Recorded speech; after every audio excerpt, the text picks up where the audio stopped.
Saber, entender, compreender, conhecer, descobrir, ouvir. Bandeirantes acontece.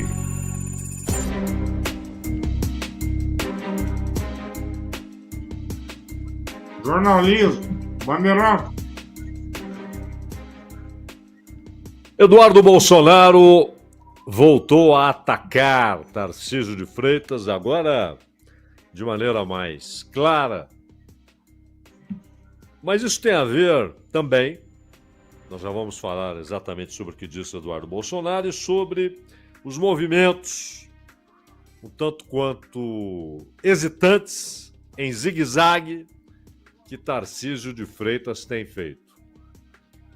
O governador de São Paulo, do ponto de vista político eleitoral, ele percebe que se meteu em um labirinto. Mas hoje, nós ouvimos há pouco o Procópio falando sobre a reunião feita pelo Alckmin, os encontros programados entre o governo federal e empresários. E o Tarcísio, nesta quarta-feira, aliás, terça, né? Hoje é terça-feira. Tarcísio, nesta terça-feira, ele fez um encontro com diversos empresários, se reuniu com cerca de 20 empresários de diversas áreas, café, carne, metalurgia, laranja, madeira, ou seja, setores que exportam para os Estados Unidos. E aí o Tarcísio disse que era para traçar um diagnóstico da situação e ao risco de o PIB de São Paulo sofrer aí uma redução de 0,13, o que em grana representaria algo perto de 5 bilhões de reais. O Gabriel Escobar, que é aquele encarregado de negócios da Embaixada dos Estados Unidos no Brasil, participou desse encontro, começou ali mais ou menos 10 da manhã, teve duração de 1h30 e portas fechadas, então ainda não houve a divulgação dos nomes ali, dos empresários presentes e também das conclusões todas, né? Dos temas debatidos mais a fundo. Mas todo mundo sabe do que se trata. Estão discutindo a tarifa e os efeitos para a economia no estado de São Paulo.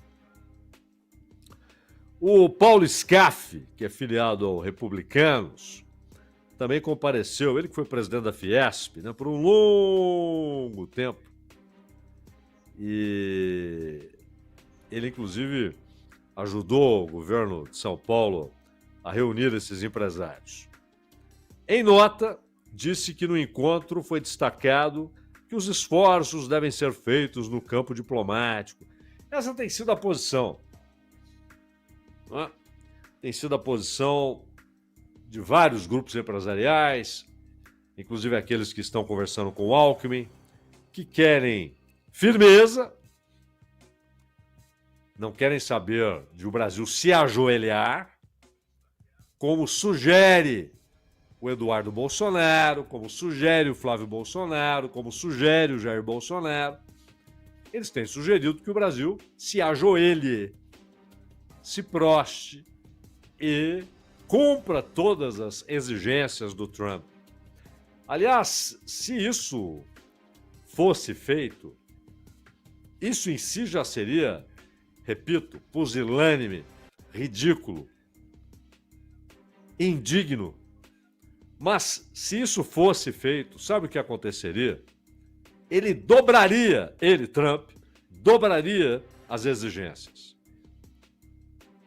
Inclusive com relação a minerais brasileiros, ele dobraria. E diante de um novo ajoelhar, ele triplicaria as exigências.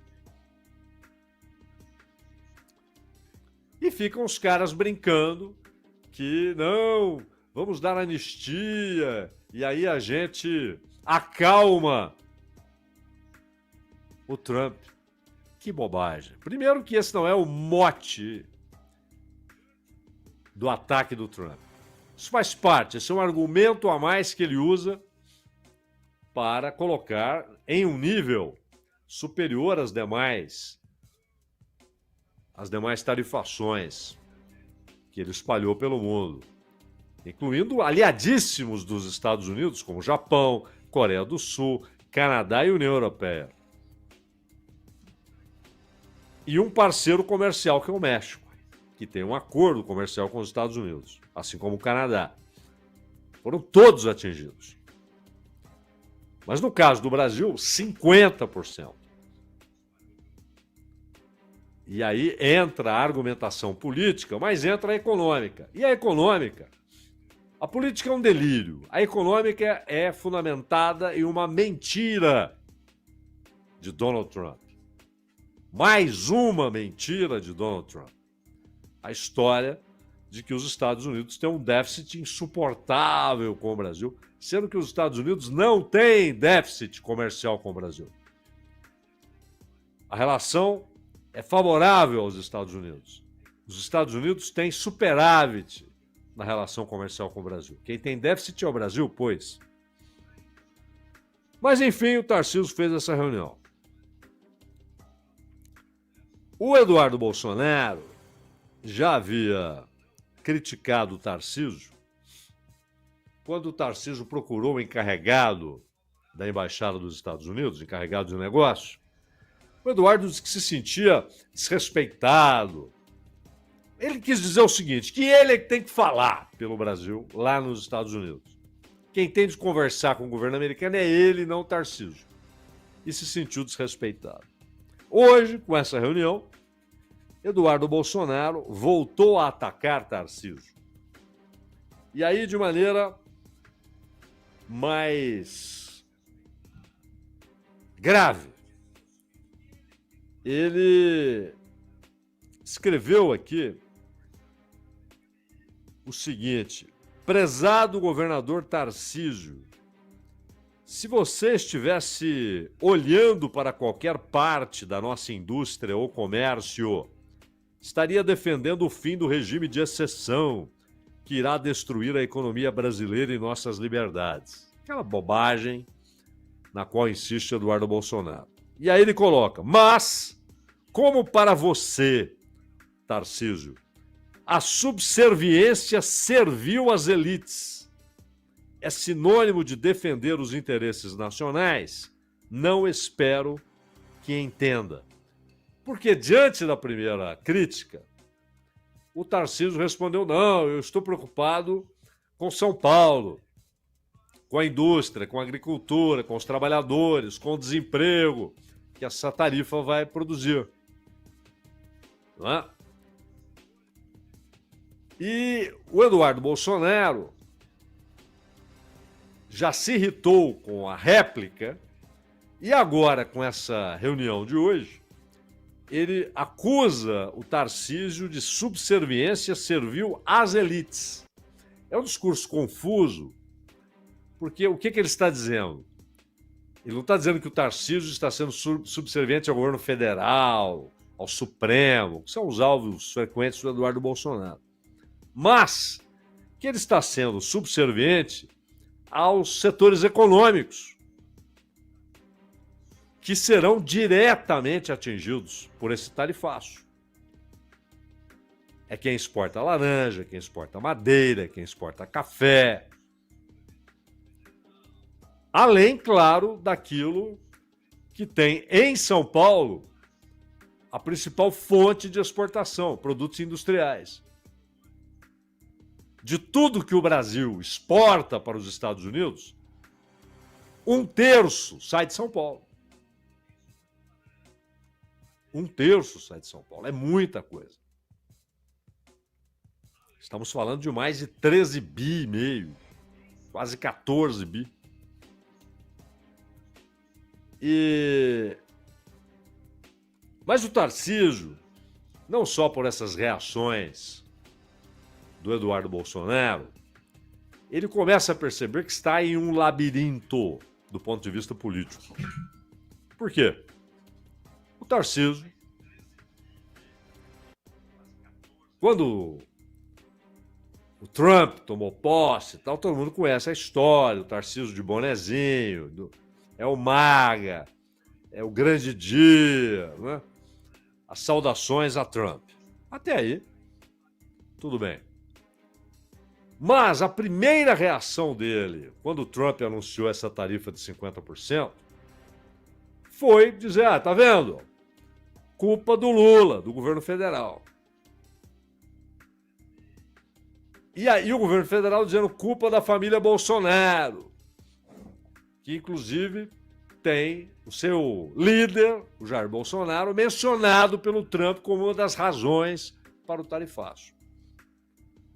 Que obviamente foi uma maneira que o Trump, uma maneira que ele encontrou para superdimensionar essa tarifa. Ora, é interessante esse troço. O que está acontecendo hoje é muito grave. Hoje, por exemplo, o celerado Mark Rutte, secretário-geral da OTAN, um sujeito que se ajoelha diante do Trump e está empolgado agora que a Europa, para obedecer ao Trump, para agradar ao Trump, decide colocar 5% do orçamento de cada país para a defesa, produção de armas, aumento das tropas, investimento em tecnologia bélica. Enfim, 5%. Ele diz que o Brasil pode sofrer duras sanções. Por causa do Putin, o Brasil compra óleo diesel da Rússia. Compra dos Estados Unidos também. Os Estados Unidos compram alguma coisa da Rússia? Sim. Tanto que Trump está ameaçando com 100% de tarifa. Seria 100% sobre o nada? A ideia é atingir o BRICS, a China, a Índia, usando o argumento de que são solidários a Putin. Mas os empresários brasileiros olharam essa história e disseram, peraí. Vocês vão ficar com guerrinha de boné, um dizendo que a culpa é do outro, um apontando o dedo para o outro, inclusive você, Tarcísio, que tem forte apoio de setores empresariais, de bancos, de grupos financeiros, da mídia, de corporações de diversos setores econômicos. Vocês vão ficar aí na guerrinha do boné, apontando o dedo um para o outro, dizendo que o outro é o responsável pela situação. Mas quem pagará a conta? É a economia. Trabalhadores que serão demitidos, vagas que seriam abertas não serão mais, desinvestimento na área produtiva, adiamento, no mínimo adiamento, isso depois pode virar cancelamento, de projetos de investimento produtivo, de aumentar a área plantada. Você vê no Mato Grosso, no centro-oeste do Brasil, aqueles que produzem carne para o mercado dos Estados Unidos paralisaram a produção, vão redirecionar. O boi que já está no pasto vai continuar no processo de engorda. O boi que está no processo de engorda continuará. O bezerro que está na recria vai continuar na recria, mas o investimento projetado fica paralisado.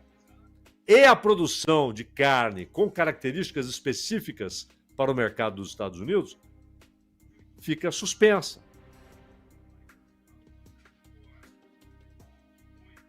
A área industrial, porque é muito diferente o planejamento na área agrícola e na área industrial, por motivos óbvios, né? Mas a área industrial também põe o pé no freio. Projetos são suspensos. E se a coisa não muda depois de alguns meses, são cancelados. Contratações previstas são esquecidas. E aí vem o processo mais dramático, que é o de demissões. E é claro que isso afeta o comércio, afeta serviços, afeta a demanda interna. Nós que já temos uma taxa de juros escandalosa, criminosa, tanto a Selic quanto a taxa do mercado. Ambas são criminosas. Já um desincentivo permanente à produção. À geração de empregos, ao consumo. A economia é empurrada para baixo o tempo todo pelo custo do dinheiro, pelo custo do crédito. Se vem um ataque como esse, as consequências podem ser muito graves. Então, o setor econômico, principalmente, óbvio, esses setores que serão inevitavelmente atingidos, inclusive mandaram um recado para os seus interlocutores no Centrão. Olha, nós não queremos saber de palhaçada. De palhaçada política. Não queremos saber de guerrinha de braço. Nós queremos que vocês, que receberam do povo a autoridade para governarem, legislarem, vocês devem tentar uma solução. É difícil. Não há nenhuma garantia de que negociações, por mais bem intencionadas e bem conduzidas que sejam, não há nenhuma garantia de que o Trump recuará. Ele pode recuar sem nenhuma negociação, como já fez outras vezes. Mas ele tem de ser pressionado, ou externa ou internamente. Não é lero-lero também que vai convencer o Trump. Não adianta também achar que, vamos conversar. Saber se ele vai querer conversar. Ele tem de ser pressionado. O que fez o Canadá? Taxou o setor de serviços. Isso inclui tecnologia. O setor de tecnologia olhou para o Trump e falou, como é que é? Nós perderemos bilhões. Ele recuou. A China tem condições peculiares. Únicas, na verdade. Então a China estabeleceu uma resposta que obrigou o Trump a negociar. Mas também a China se sentiu pressionada, quis negociar. Teve a conversa Trump-Xi Jinping. E aí aquele acordo, a China voltou a liberar venda de minérios raros, os chamados terras raras, para os Estados Unidos. O Trump comemorou, a tarifa caiu de 145 para 30, da China de 125 para 10. Mas é tudo um adiamento de um confronto. São duas superpotências. E a gente vai falar mais disso outro dia a respeito da inutilidade da concepção de que o problema dos Estados Unidos é o déficit comercial. Não é. O déficit comercial ele é financiado facilmente. Porque grande parte da acumulação de capital no mundo vai para os Estados Unidos. O problema é o efeito social da saída de indústrias,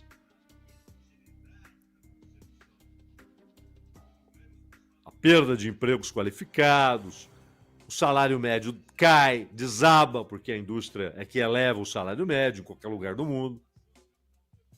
Mas aí, qual é o problema? É a dívida pública dos Estados Unidos. Então os setores econômicos aqui disseram, o Tarcísio, como é que é? Aí o Tarcísio virou o discurso. Falou, não, temos de nos unir, eu quero apenas colaborar, o protagonista da negociação é o governo federal, até porque a lei diz isso. Já tinha jurista falando em impeachment do Tarcísio por assumir atribuições que não são dele, não são de governos estaduais, e sim da União. Negociações com outros países. Só podem ser feitas pela União. Governadores não podem fazer isso. Podem buscar investimentos, é outra coisa. Mas não podem negociar as relações nacionais. Ao mesmo tempo, o Tarcísio, se quer disputar a presidência, ou mesmo se contentar com disputar a reeleição em São Paulo, ele sabe que precisa de votos do Bolsonaro. Bolsonaro tem votos. Esse é o trunfo do Bolsonaro na direita brasileira. É o trunfo que atrai Caiado, Zema, Ratinho Júnior, Eduardo Leite e Tarcísio. Ele tem voto. E, inicialmente, o Tarcísio queria entrar nesse discurso cretino, pusilânime, usado pelo Bolsonaro e pelos filhos, de que era fácil resolver anistia e tal. Primeiro que não iria resolver, porque isso não é o cerne da decisão do Trump. Segundo que seria um ato vil, desqualificado do judiciário brasileiro, do executivo brasileiro, se concordam com isso, com esse tipo de exigência. Não é? O Tarcísio flertou com esse jogo, inclusive, é preciso esclarecer aquela notícia que a Mônica Bergamo trouxe. O Tarcísio teria negado isso, não sei se a CNN, mas isso tem de ser, até porque, se ele tentou com o ministro do Supremo, então não dá para dizer que isso foi inventado e tal. Tentou ou não tentou? Ele pediu ou não pediu a ministros do Supremo que liberassem o Bolsonaro e seu passaporte para que o ex-presidente fosse aos Estados Unidos para negociar com o Trump. Além de ser uma ideia cretina, ela é de uma infantilidade, né? Como se fosse possível. Mas será que ele, mesmo sabendo que a ideia é cretina e infantil, tentou só para acenar? Porque como de tempos em tempos ele toma paulada dos filhos do Bolsonaro e às vezes do próprio Jair Bolsonaro, para tentar de novo acenar com uma fidelidade que ele já demonstrou diversas vezes, em diversas ocasiões. Inclusive quando sobe nesses palanques dominicais do Malafaia e do Jair Bolsonaro. Então, é preciso esclarecer isso. Tentou ou não tentou? Isso já levou o PT a entrar com ação no Supremo, dizendo que ele tentou obstruir a justiça. Na verdade, não se trata de uma tentativa de obstrução, porque seria uma consulta, mas se foi feita, é tão cretina e infantil, porque a resposta era óbvia, o não era óbvio, que só pode ter sido feito para acenar. Mas dias depois, o que ele tem em troca é um ataque do Eduardo Bolsonaro, chamando o governador de São Paulo de alguém que se comporta com servilismo, com uma subserviência servil às elites. O que ele quer dizer com elites? Setores que estão sendo atingidos, que serão atingidos, que já começam a ser, porque há uma antecipação. Essas coisas não são da tarde para a noite. Você já começa a ter pé no freio, a suspender movimentos, a adiar, no mínimo, movimentos. Economia é assim. E esses setores que pagam impostos querem providências do setor público. Só que o Tarcísio se enrolou, porque ele acena para o Bolsonaro, ele acena para esses setores econômicos, ele ataca o governo federal, depois ele fala em união. se meteu no labirinto, procurando a saída. Isso tem um peso relevante para o Tarcísio, porque ele está olhando para 26. E ainda que não seja para presidente, ainda que ele concorra ao governo do estado de São Paulo, a reeleição, se ele começa a sofrer ataques constantes da família Bolsonaro, até o que parece líquido e certo, que é a reeleição em São Paulo, passa a correr riscos. E, ao mesmo tempo, o setor financeiro, particularmente aquele que elegeu o Tarcísio já como o candidato, começa a cobrá-lo. Não adianta palavras. É nesse tipo de situação que você mostra que tipo de liderança você exerce. É um momento muito grave, particularmente pelas novas ameaças feitas ao Brasil, até pelo acelerado Mark Rutte, secretário-geral da OTAN. Meu caro Danilo Gobato.